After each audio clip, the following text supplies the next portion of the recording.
Really? Hey, look at those guns. Where are the tickets at? My name is Rafael and I'm an alcoholic. Rafa? I got a sobriety date of March 16th, 2024. I got sober at the Lighthouse Treatment Center. And I'm here to talk about how God touched my life in many ways. I remember when I couldn't get 3 hours of sobriety without feeling sick. I would steal from my mama, and I told my sisters that they were over here from Arizona. I'd steal from them too. I stole from my brother. I stole from my family. You know, I grew up in a town called Fontana, and from like 1st to 5th grade, I think I was a good kid. I think my mom says otherwise. By the time I hit 6th grade, I would start acting up. And then when I turned 11 is when I started smoking weed, 7th grade. You know, I was the type of kid that was very insecure. See all the kids playing soccer. I wanted to play soccer too, but then they tell me I suck. I used to be so insecure about my calves because they're so fat, looking at these other kids with their calves so skinny, and I put myself down. You know, I'm never going to be as good as those kids at those sports. I sucked at baseball when my mom put me in baseball, and I wanted to be accepted. I wanted to be, you know, a part of something. And then smoking marijuana brought that with me, you know. I started hanging out with the cool kids, all these kids posting, smoking weed on Instagram, posting it on Facebook. And then by the time I hit 12 years old, I started drinking here and there. And then when I turned 13 years old, I drank something called Mad Dog 2020 and a Four Loko. I drank half of that, and I filled it back up with some Mad Dog. I went back home, and I threw up all over my room. And I remember waking up that morning like, holy shit, that was the best 13th birthday I ever had. You know, but I still was missing something. I still wanted to be accepted. I still wanted people to be like, okay, yeah, that's our boy. So that's when I started kicking it with all my homies from my neighborhood, you know. And it's crazy, you know, it was so easy. Like, oh, damn, all I gotta do is punch that dude and you guys like me? Cool, I'll go do that. All you gotta do is give me a gun and shoot at these dudes? Cool, I'll go do that. You know, it's so simple to do bad shit. It's so easy for me to do bad stuff. And it's always the hardest decisions that are usually the right ones.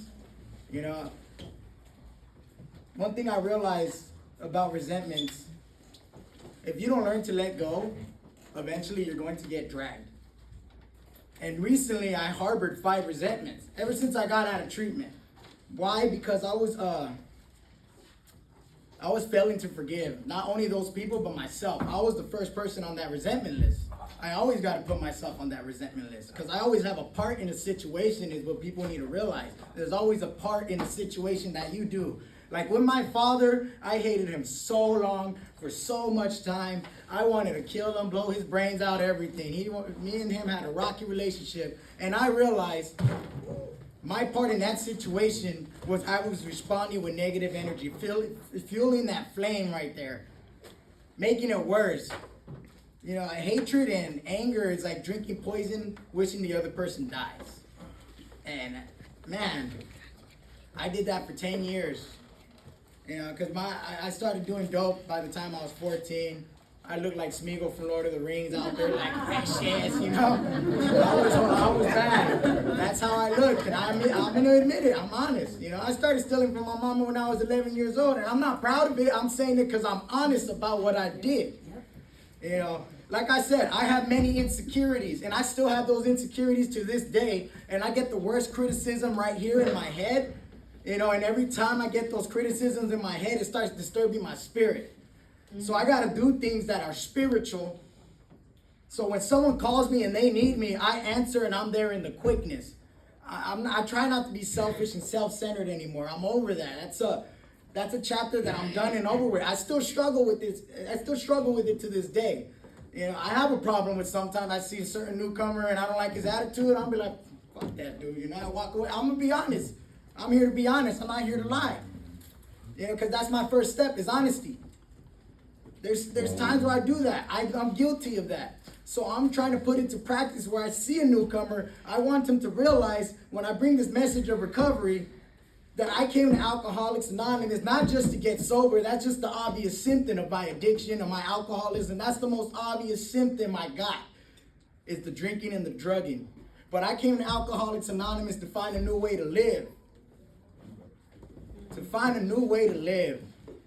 You know, Because I'm going to be honest, all I ever wanted was a relationship with my father. And all I got was neglect, and a lot of neglect. And I had a hole that was empty here for a very long time. I wouldn't admit it back then. I'll be like, man, fuck that dude. I'll kill him if I see him, you know? That's how I felt for a very long time. I was filled with hate. And the only way I would do it to distract myself is I kick it with a couple of the homies. Hey, you got 8 ball, let's go get high. Like, or I'll go to a slap house because I got a horrible gambling addiction. I'll be right there. Oh yeah, you guys laugh because you guys know what I'm talking about. You guys laugh because you know what I'm talking about. And then, the crazy part is I couldn't even stay sober when I got busted. As soon as they hit with the happy card, I'm like, over here. I'm not buying it though. I went upstate. I was making Pruno in the system and all that jazz. And then I realized going upstate was just like, man, that's all it is. That's all I ever known was just ego and pride. That's what the homies show you. They disrespect you. Okay, fuck this dude. We're going to whoop his ass. They disrespect the neighborhood. Fuck this dude. We're going to kill him. And then it gets more serious when they take your friend. When they take a friend from you that you love so much, they take him and you wake up the next day seeing his face on the news and you're just like, holy shit, we got to get these motherfuckers back because that's all I know. That's all I ever know. You know how hard it is for me to walk to... Oh, it's so hard for me to walk from a situation sometimes where all that anger builds up. But if I don't walk away and I act on all my thoughts, all these crazy ass thoughts that I know you motherfuckers get too. You know, I'm like, oh, this fool got me mad. Ooh, he's lucky I don't stab him right now. No, I can't react like that. You know what I do? I pick this up and I call 3 people.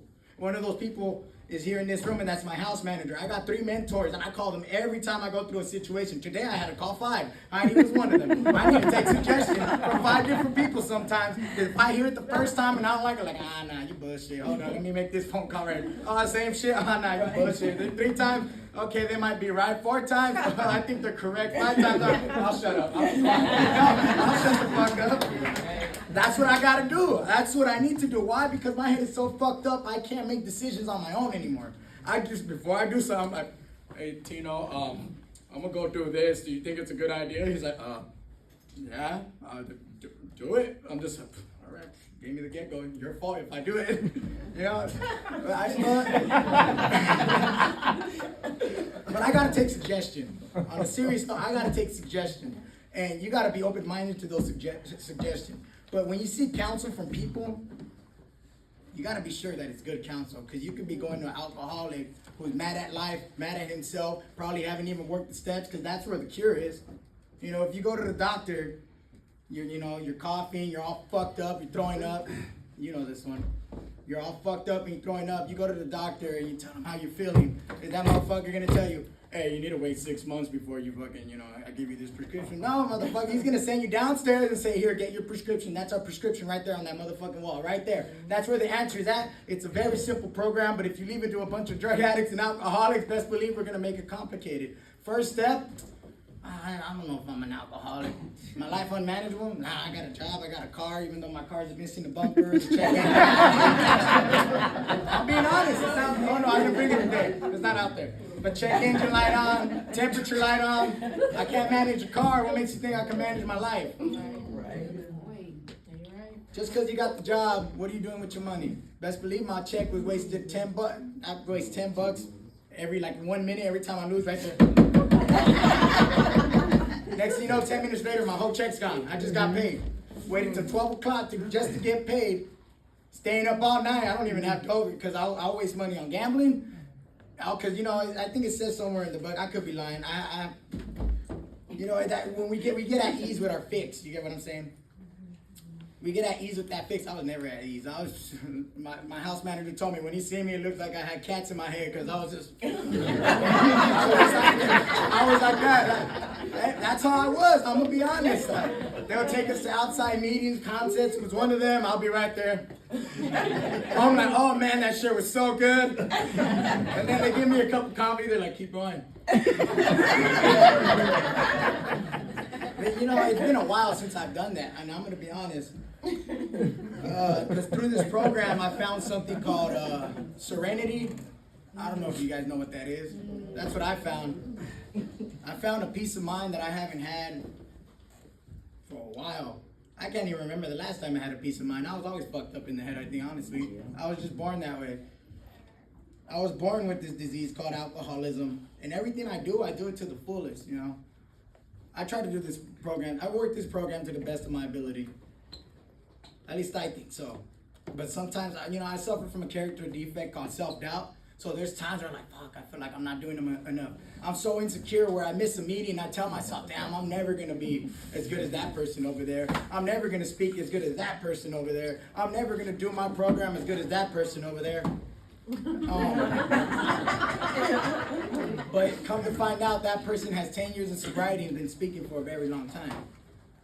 And he's done that through practice and taking suggestion from his sponsor and his sober support group.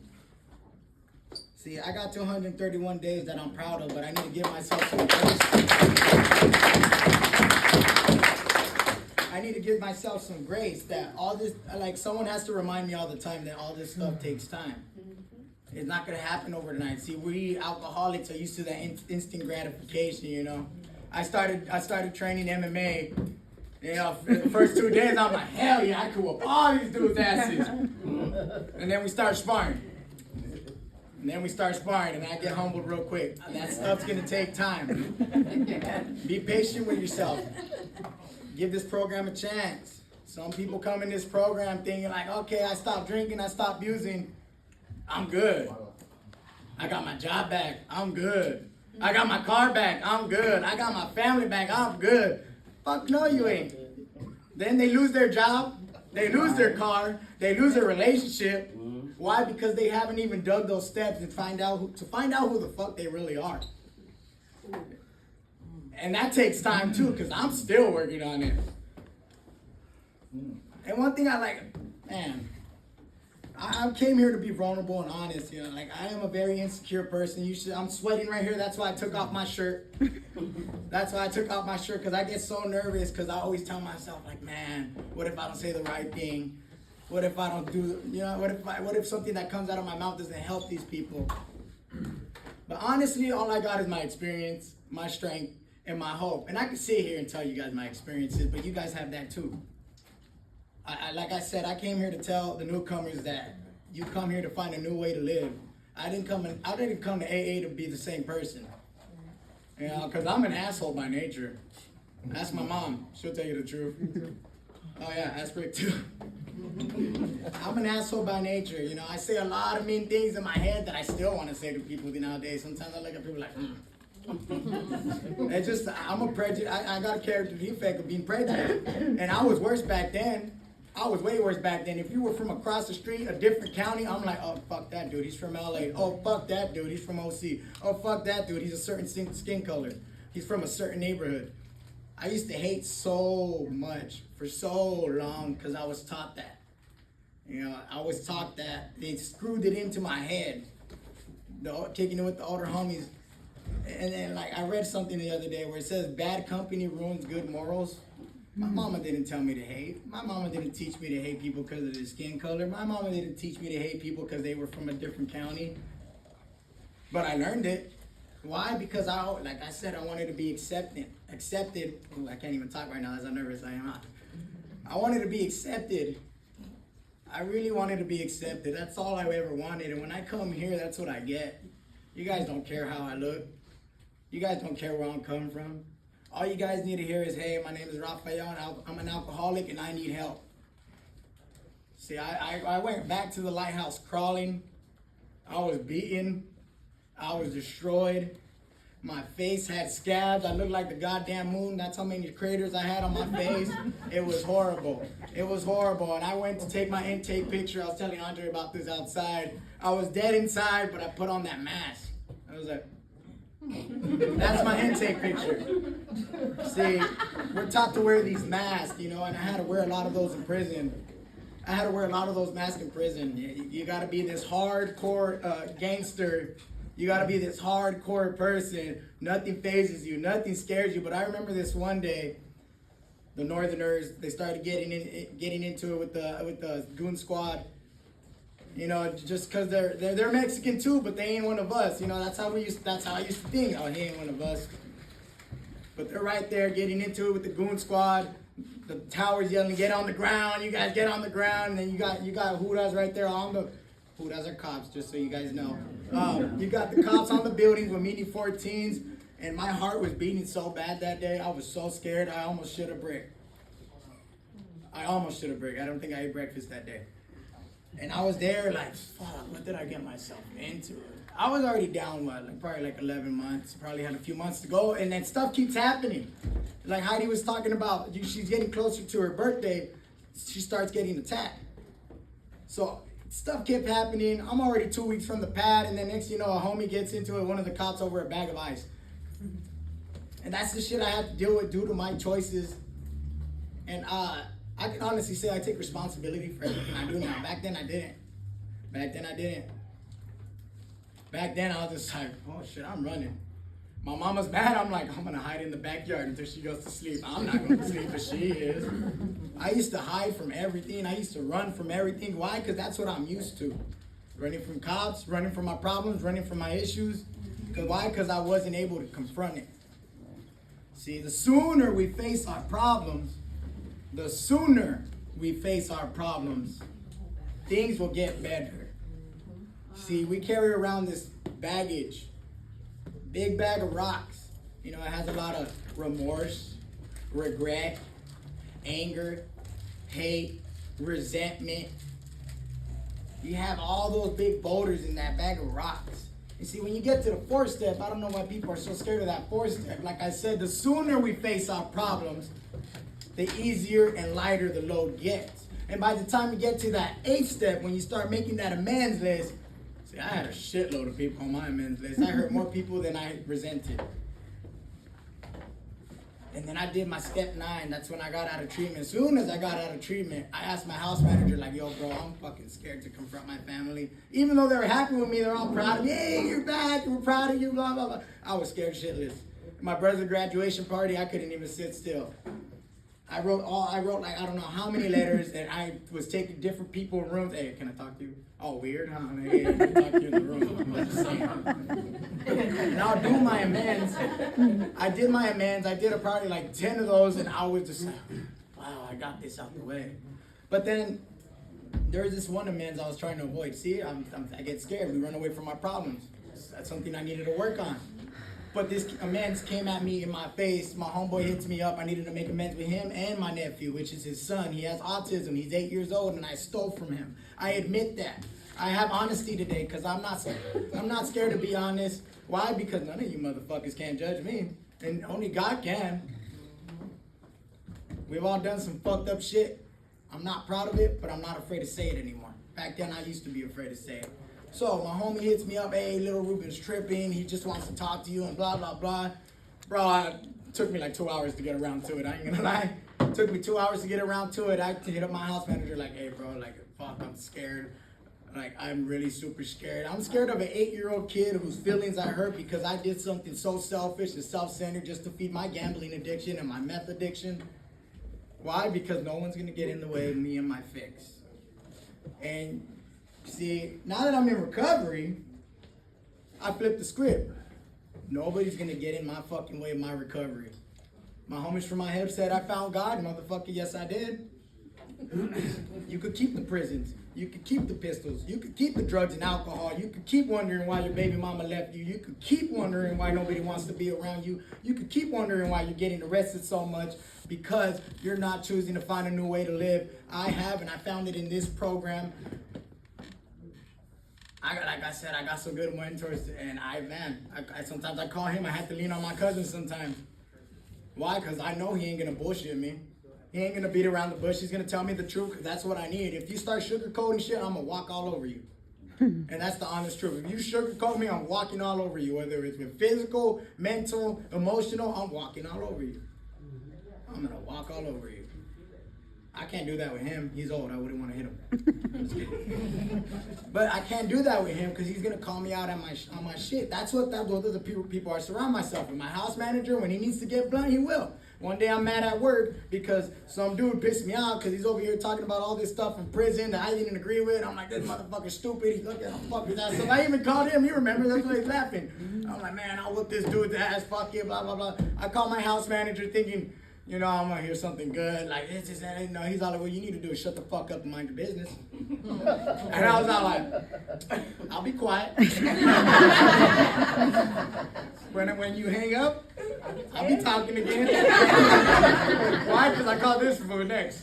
I called him and he just told me, "Let it go. It's not that serious. You made it too far to go back now." And I have. Oh man. I called Heidi today over a situation that had me so emotionally fucked up. I done cried in my car 3 times because of this situation. I don't need to get into details, but it fucked up my serenity. And if it starts costing you your serenity, it's too expensive. Too expensive. You know, materialistic things ain't nothing to me anymore.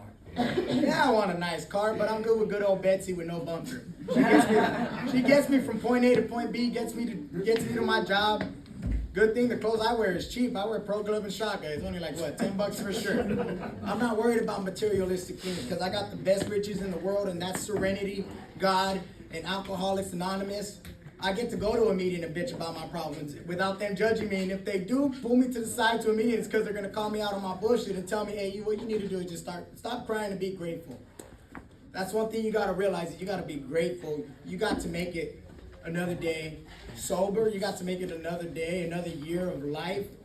Because I went to a funeral about 2 months ago. It was a baby funeral. Baby was alive for 1 month. Didn't get to experience anything. See, I lived way too fast. My grandma always told me, if you live fast, you die fast. Yeah. I'm lucky I haven't died. It's because God has a purpose for me. Mm-hmm. God has a purpose for me. I didn't realize that back then. I'm still trying to figure it out now. I'm still trying to figure it out. See, He has a purpose for me.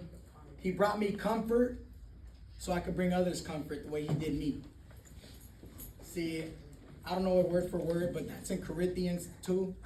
I know some people have problems with God. It's okay, find your own one. That's what this program gives us. A choice of a higher power. You know, but mine is God. See, I'm here to talk about how He touched my life, not your life. How He worked in my life, not your life. You guys got to have your own experience. You guys got to find that on your own. You don't have to do it by yourself. You got to just stop being hard-headed and take suggestion. Trust me, I don't like to listen. I wouldn't listen to my mom, but my sister Sandra comes along. She says, jump. I say, how high? You know? But I do that with my sponsor now. Anything my sponsor tells me to do, I'm doing it. I'm going to be straight up. See, I started sponsoring myself, and it's just been like such a headache. I'm over here bitching and whining to him, blah, blah, blah, this and that. I'm being honest. It's a headache for me sometimes. I'm not going to fake the funk. I get mad. You know, I'm just like, damn, it's like having a kid that's 10 years older than me. But I'm just like, I'm only getting mad because I'm getting mad at my damn self, because that's how I was. And that's how I still am. Why? Because I called 3 people that have to deal with the shit I'm dealing with him. And I'm telling my sponsor, like, man, I don't want to sponsor people no more. I'm good. I'm done. Blah, blah, blah. After this, fool, I'm cool, you know, because it's a headache. I'm not going to make myself available. He's like, no, but you have to. I was like, huh? He's like, you got to. He's like, don't keep yourself from having that experience, walking someone through those 12 steps. Like, he's like I had it with you. He's like, I had that with you. He's all like, and I want you to have that same experience I had with you. And I was like, all right, you're right. You may be right. I'll do it. Whatever. It might not work the first time. But you see, I get so mad at certain people is because sometimes I see myself in them. You know, I was hard-headed. I was stubborn. I was a selfish fuck. And all of a sudden, I think I'm all high and mighty because I got 231 days because I walked myself through them. I didn't walk myself. My sponsor helped me. Because I walked through those 12 steps, all of a sudden, I'm on a high horse thinking I'm better than people, because I'm not. I'm no better or no worse than any of you guys. Whether you got 30 years or 30 days, we're one and the same. Best believe we're one and the same. And we're here together. See, I was watching 300 earlier. Badass movie. I love that movie. Hey, I'm just making a comparison. You see how they work together? That's what we do. I was like, that's what we are. We're the Spartans. We got each other's back. We got each other's back. You know? It's a spiritual battle. It's a spiritual battle, because I think my disease knows he can't attack me with drugs and alcohol for too long. So he's gonna go undercover and start attacking me with other shit. Because I love women. Next thing you know, he sends a fine woman by. I'm just like, hey, how you doing? I'm just being honest. You know, it's gonna find weaknesses. It's gonna find pinpoints so it can get me to bend and fold. And then eventually, I'm gonna go back to my worst symptom, and that's smoking crystal meth and drinking alcohol. But eventually, the alcohol goes out the window. I'm right there sucked up in the garage, like gambling like a motherfucker. I'm just being honest. The disease is gonna attack you in many ways, shapes, or forms. But you gotta be in touch. You know, see, I find these things out because I start calling people. I pray. I ask God to help me and give me guidance throughout my day. I have to do that every day. I have to tell him to take away my character defects because I got many. I'm willing to admit that.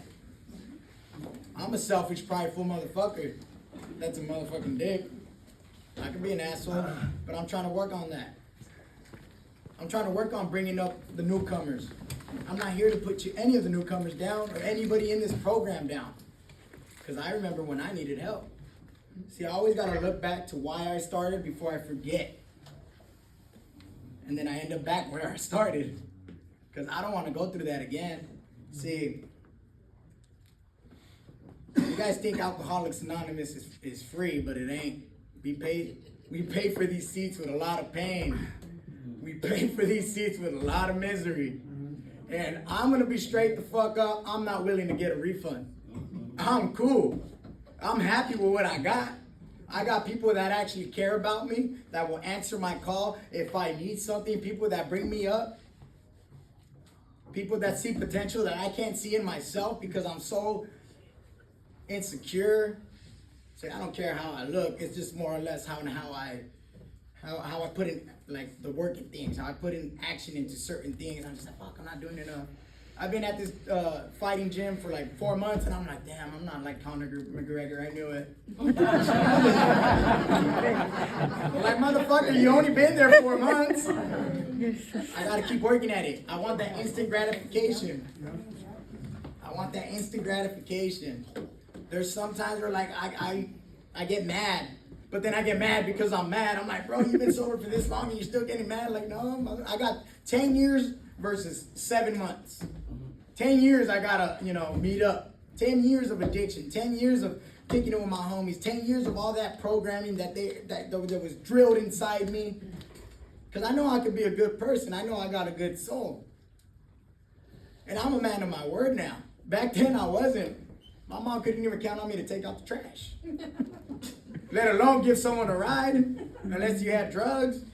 Alcohol, that didn't even become an issue anymore. But if I didn't have my drugs, best believe I'm drinking alcohol on an empty stomach, all fucked up. Like, I don't like this. But I'm still drinking it. See, my life is different today from how it was back then. I no longer let that ego take over. My ego used to take over so bad. I remember someone called me a bitch on Instagram. I was still in Mexico with my family, and I told him, hold up, let me come back from Mexico. Come back from Mexico, told him meet me at a park. When he met me at the park, I ended up shooting at him. Thank God the gun jammed, because God did something that day that I couldn't do for myself, was put the gun down and let it go. Put that gun down and let it go. All because he called me a bitch on Instagram, for all places. I was like, meet me at the park. That's a case. That's a charge. You're fucked if I would have killed him. Mm-hmm. But I didn't think about shit back then because I was fucking stupid. I still can be stupid. But I got people that call me out on my bullshit so I can make better decisions.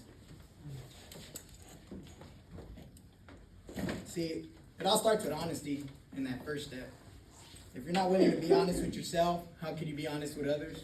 If you're not willing to forgive yourself, how can you forgive others? See, I had these 5 resentments, like I said, that I couldn't let go of because I couldn't even forgive myself because I was being a lazy fuck ass. And I'm being straight up. I was going to my gym 4 or 5 days a week, and then I started going 3, 2, and I started to put myself down because I want to fight next year. I really do. And I started to put myself down. But you know what I did? It took me a month to figure it the fuck out. But I had people that helped me. I wrote it down on pieces of paper, exactly like I did my 4-step. I went to his room, went over it with him. I called my sponsor, told him to meet me on Sunday. I went over it with him. Then I called my friend Mondo on the phone, and we did it over the phone. Why? Because I needed to be sure that those resentments were gone. I need to forgive myself before I can forgive you guys. But my life is a lot different today. I'm a lot happier. I'm gonna have to shut the fuck up now. So thank you for listening. That's right. Love you.